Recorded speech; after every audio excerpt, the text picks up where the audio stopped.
हरिओम. लाओत्सेचा ताओबोध. योगदास श्री जयगणेश जोशी यांचे प्रवचन. नास्तिकाची ओळख नास्तिक. लाओत्से सांगतो की जो ताओला मानत नाही तो नास्तिक म्हणून ओळखला जातो. फार मोठी मौज आहे ही. मोठी गंमतशीर अशी ताओची लीला आहे ही. ताओचा हा खेळ सहजासहजी कोणाच्या लक्षातही येत नाही. पहा कसे घडते ते. ताओचा उपासक हा ताओचा उपासक म्हणून ओळखला जातो. अगदी स्वाभाविक असे आहे हे. श्रीकृष्णाचा उपासक स्वतःला कृष्णभक्त म्हणवून घेण्यात स्वतःला धन्य मानतो. श्रीकृष्णाशी तो जोडलेला असतो. कृष्णभक्त हा त्याचा बहुमान असतो. तीच त्याची सत्य ओळख असते. कृष्णभक्त ही त्याची ओळख त्याला फार प्रिय असते. तो श्रीकृष्णाच्या माध्यमातून परमतत्वाशी नाते जोडू पाहतो. तो यथाकाळी कैवल्य प्राप्त करतो, मुक्त होतो. याचप्रमाणे श्रीमद भगवद्गीतेचा अभ्यासक स्वतःला गीता तत्ववेत्ता असे संबोधून घेतो. त्याला त्याचे भूषण वाटते. तो गीता प्रचाराचे कार्य करतो. योगोपासना करणारे स्वतःला योगी म्हणवून घेतात. ते योग प्रचारक असतात. योग हेच त्यांचे जीवन असते. ते आयुष्यभर योगदास झालेले असतात. तीच त्यांची सत्य ओळख असते. यात त्यांना बहुमान वाटतो. गीता तत्व किंवा योग हेच अशांचे जीवितकार्य झालेले असते.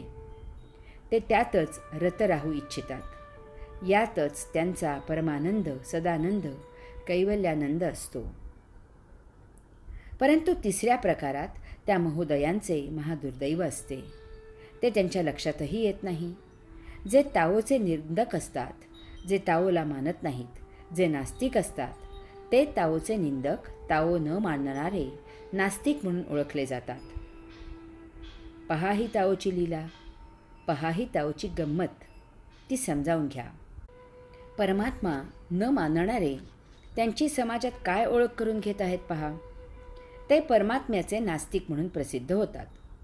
जे ते मानत नाहीत त्याच्याच नावाने ते मिरवत आहेत.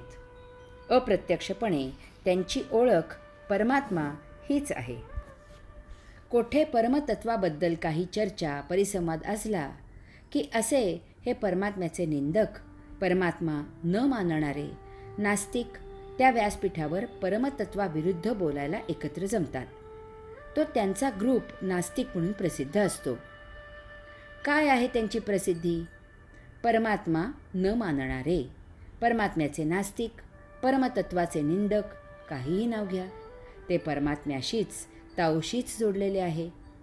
ते ताओचीच सावली झालेले आहेत, जे त्यांना मान्य नाही.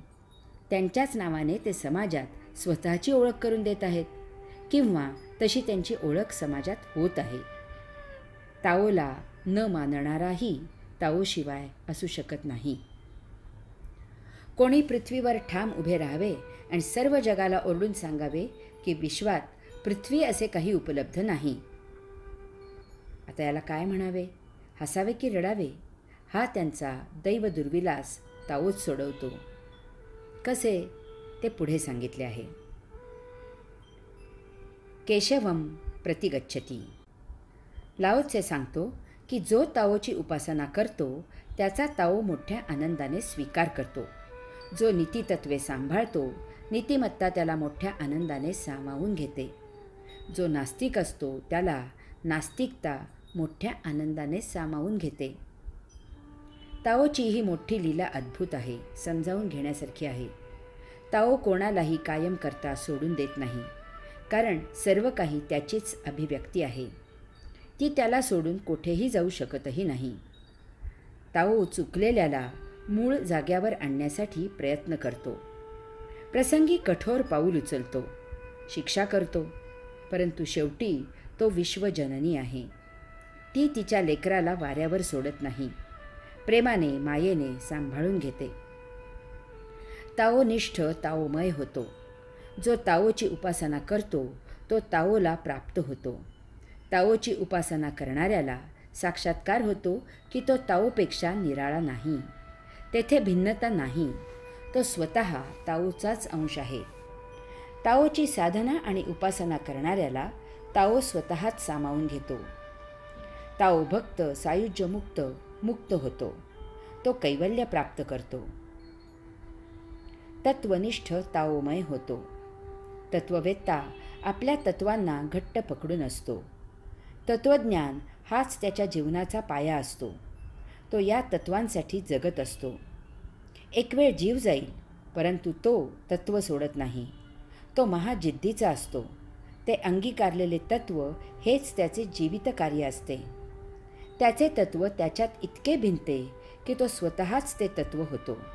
त्याचा योग जुळून येतो. ज्याच्यावर त्याची निष्ठा असते त्याचा तो अजन्म पायिक असतो. मीरा नाचता नाचता कृष्णमय झाली होती. ती कृष्णात इतकी तल्लीन झाली होती की तिला विषाचा प्याला दिला तरी तो तिने कृष्णासाठी पिऊन रिकामा केला. जिझसला सांगितले जात होते की तू तुझा दावा मागे घे की तू ईश्वराचा पुत्र आहेस. तुला आम्ही सोडून देऊ. परंतु जिझसने यावर काहीच उत्तर दिले नाही. त्याऐवजी त्याने सुळावर जाणे पसंत केले. असे त्याच तत्वात मुक्त होतात. ताओ त्यांना सामावून घेतो. नास्तिक ताओमय होतात. नास्तिक ताओकडे पाठ फिरवून जीवन जगतात. ते ताओची नकारात्मक भक्ती करतात. ताओ विरुद्ध बोलायला, कृती करायला त्यांना सतत ताओमय असावे लागते. ही इतकी भक्ती मग ती नकारात्मक का असेना, ताओला त्यांना सामावून घ्यायला पुरेशी होते. ताओकडे तोंड करून यात्रा करणारा ताओसमोर निश्चितच पोहोचतो आणि मुक्त होतो. परंतु ताओकडे पाठ करून ताओपासून दूर दूर पळत असलेला ताओच्या मागच्या बाजूने ताओपाशीच पोहोचतो. कदाचित पळापळ केल्यामुळे ताओ सन्मुख असलेल्याच्याही आधी पोहोचतो, त्याच्याही नकळत. ताओ या आपल्या वाट चुकलेल्या लेकरालाही आपल्यात सामावून घेतो. अशा प्रकारे ताओची लीला अद्भुत आहे.